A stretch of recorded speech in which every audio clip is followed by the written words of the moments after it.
Good evening, friends. Welcome to the India Power Talk. India Power Talk is a knowledge sharing initiative. We invite international thought leaders and domain experts to share their insights, experiences, and strategies related to business and the economy. Today, we'll discuss the pressing issue of climate change with a special focus on India. There can be no denying that climate change is one of the biggest challenges humankind faces. Melting ice in the Arctic and rising sea levels threatening Pacific islands are just two of the visible effects of the crisis. Add to this the worldwide increase in extreme weather events like windstorms and flooding or droughts, crop failures, and wildfires, and it becomes very clear that inaction is not an option. The human and economic costs are already being felt, and these can be expected to increase to staggering proportions if we fail to reduce the emissions driving climate change, carbon dioxide, and other greenhouse gases. And yet, despite the grim picture this paint, these negative outcomes are not inevitable. It is important to understand that industries and government have options at their disposal to counteract the trend, and too much pessimism can lead to people to simply give up. We have the pleasure and honor of welcoming a leading international expert on this issue, Ken Berlin, President and CEO of the US based Climate Reality Project. Uh, Ken, welcome to India Power Talk, and thank you for taking time to speak with me. To begin with, Ken, could you tell us about how you first became inspired to work for climate protection? Uh, Thank you. It's a pleasure being here, and it's really great to be on the India Power Talk, which I think does a terrific job at explaining all kinds of issues relating to economics and the environment to people in India. So it's a pleasure being here. My interest in climate change really relates to several different factors. The first is, since I was a young boy, about 10 years old, I've been a very active birder. I've traveled all over the world looking at birds. I've seen 6,600 species of birds. I've birded in India and in Asia. But out of that, I developed a tremendous interest in conservation, in protecting the land. And I've spent a lot of time in my career working on protecting tropical forests, working on biodiversity. All the work that I've done in that area is threatened by climate change. Climate change can, first of all, cause massive species extinction. And it can take the work we've done in protecting forests. I mean, India has a great system of reserves, wetland reserves and forest reserves. All the work we've done on that could be affected and really negated by the fact that climate change is going to change the climate. The places we've protected may no longer be viable places. I've also, spent my career as a lawyer. I've been working to really try and put in place a sense of environmental laws, but concerned about other laws that really make this a cleaner, healthier Earth, a place that we can pass on to our children that will enable them to lead a terrific life. And again, climate change threatens all of that. Climate change threatens our economy. It threatens the work we've done on that. It threatens to make a lot of issues like health issues much worse than they had been.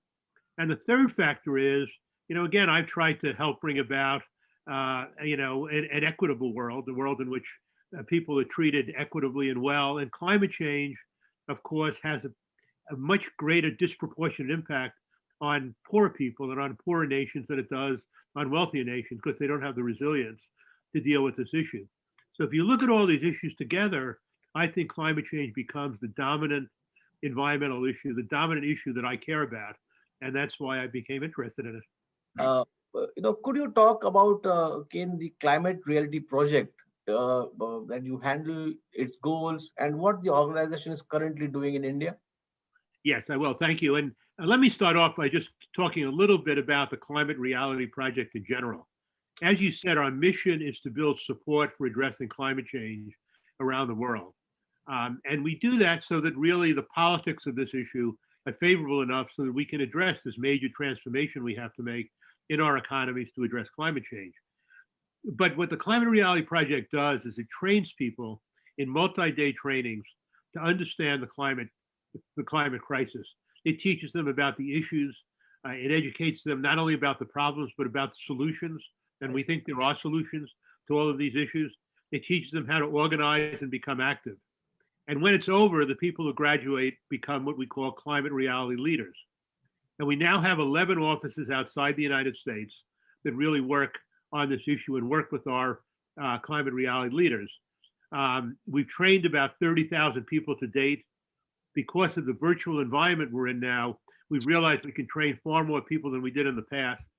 We expect to train about 15,000 people a year, and about 60% of those we think will be people from outside the United States.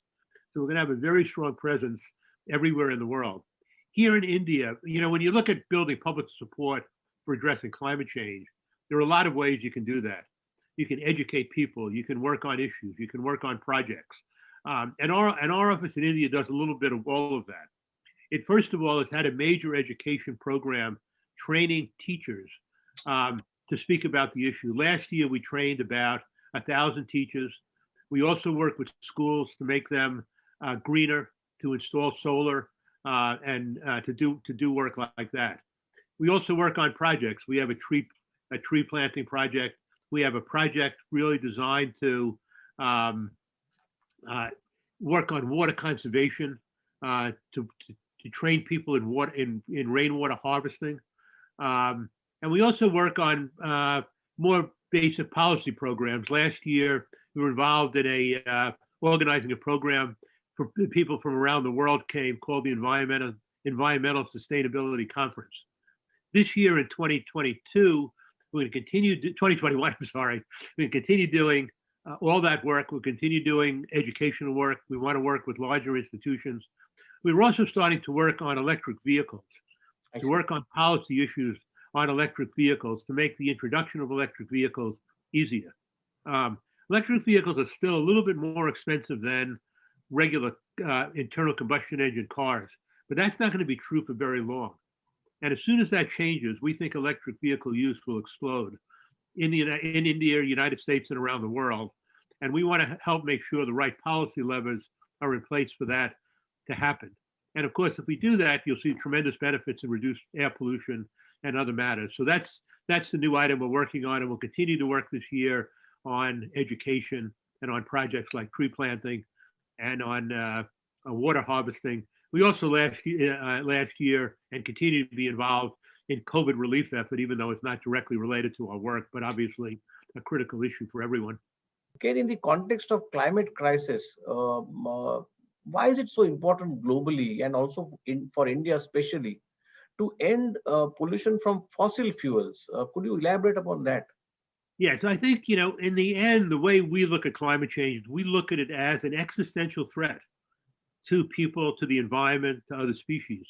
And if you think about it, as you said, climate change is not a question of the air becoming warmer.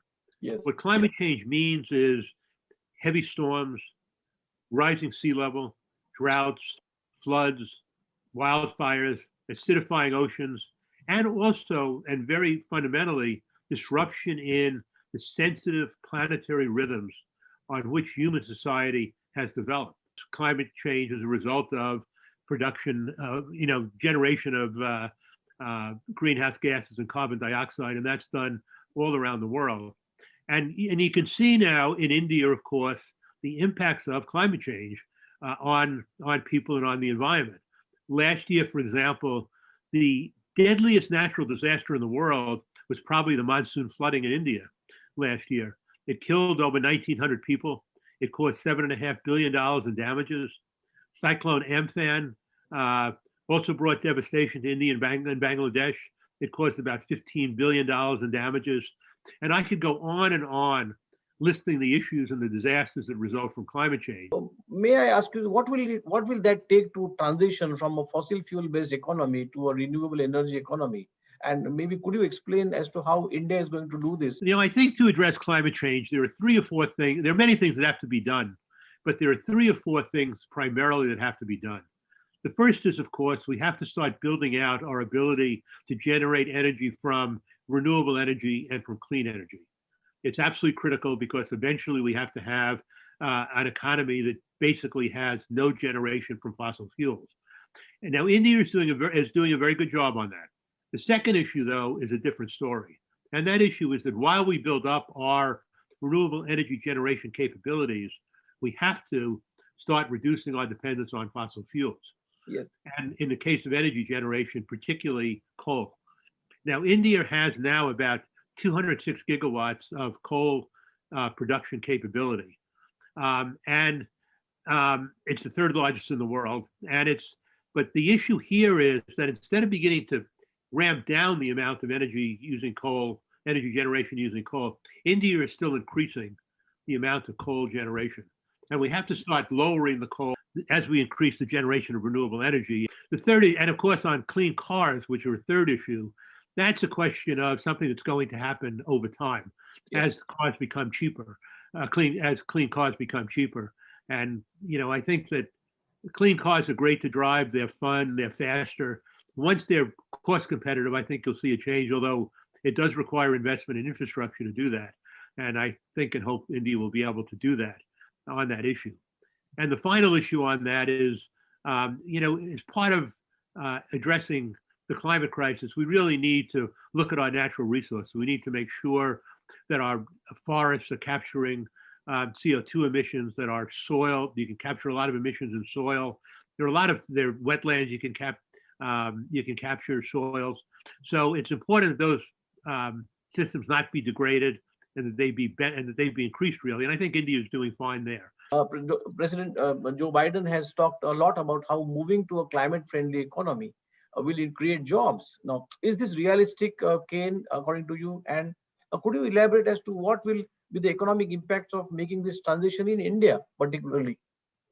Yes, I will. And I think this is probably the most important question you're asking today, because that really relates to the question of whether we can and we will be able to make this transition, whether India can and will be able to make the transition.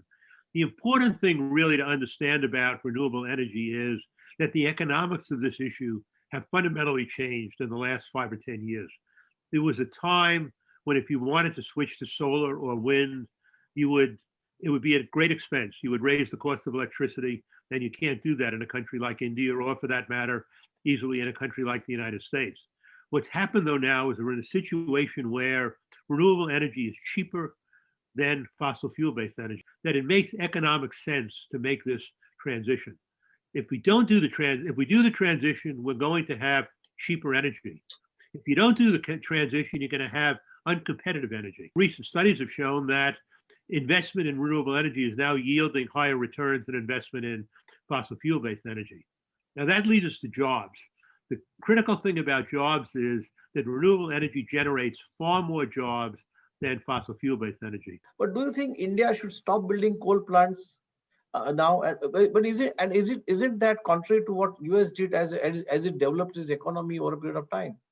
Yes, look, there's no question the United States built its economy on fossil fuel-based energy. Fossil fuel-based energy made the United States a great economy. So it's a great question to ask, why shouldn't everybody do that? And the answer, in my view, is really very, very straightforward, which is, again, what I just said, the economics of this issue have fundamentally changed.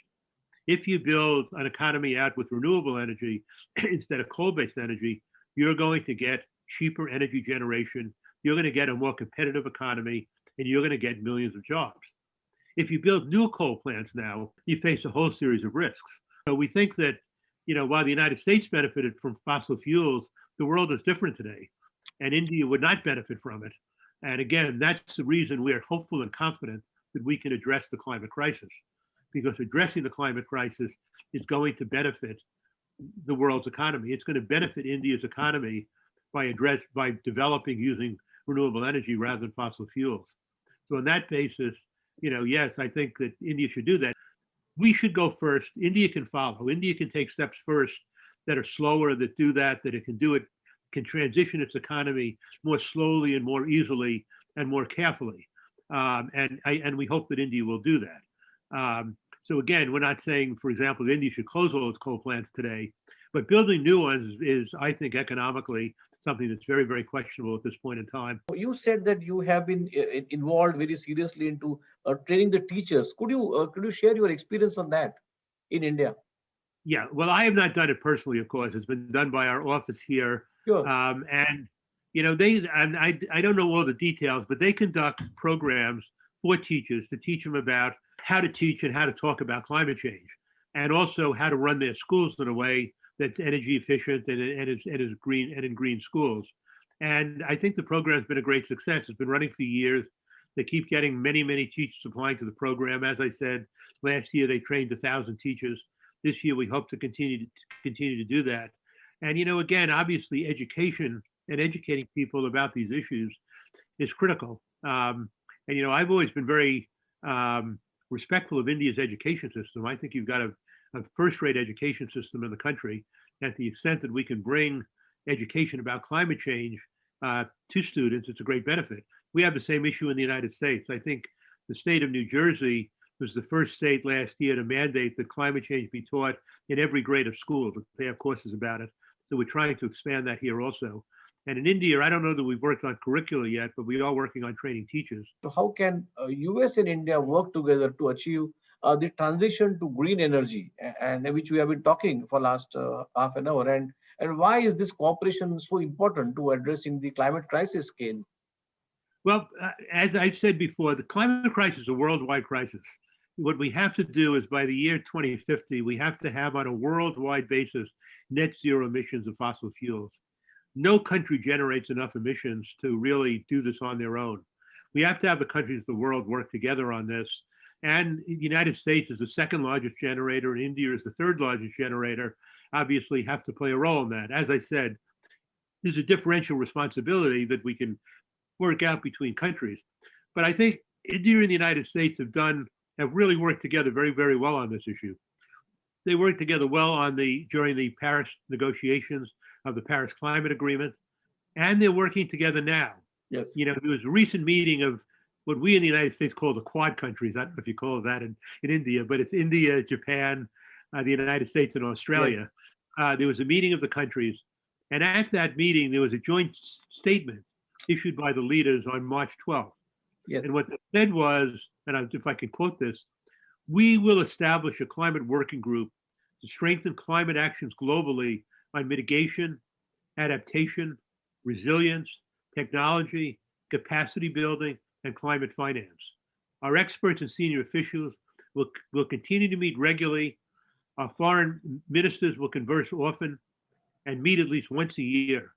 At the leader level, we will hold an in-person summit by the end of 2021. So there's a very strong commitment there by India and the United States to work together. We have solutions to this. We know how to address the climate crisis. We can do it. But what our goal is to avoid it becoming an existential crisis, one thing that threatens humanity. One message that you would like to give on climate change to India? The message I would say is that if India can transition to a clean energy economy, the results will be cheaper, cleaner, and more reliable energy. It will benefit the economy. It will create millions of jobs. It will make India more competitive in the world.